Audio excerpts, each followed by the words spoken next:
Lebih kurang paras tu je lah. Tak banyak tak ada ni.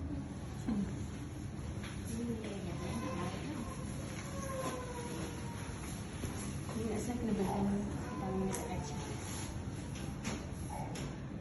Dia tak boleh block ni.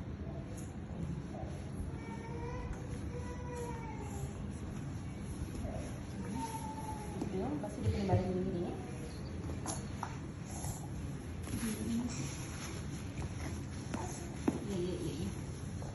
Sini. Dia titik je kat hidung dia. Sini. Ni kan. Satu titik kiri. Sini ya.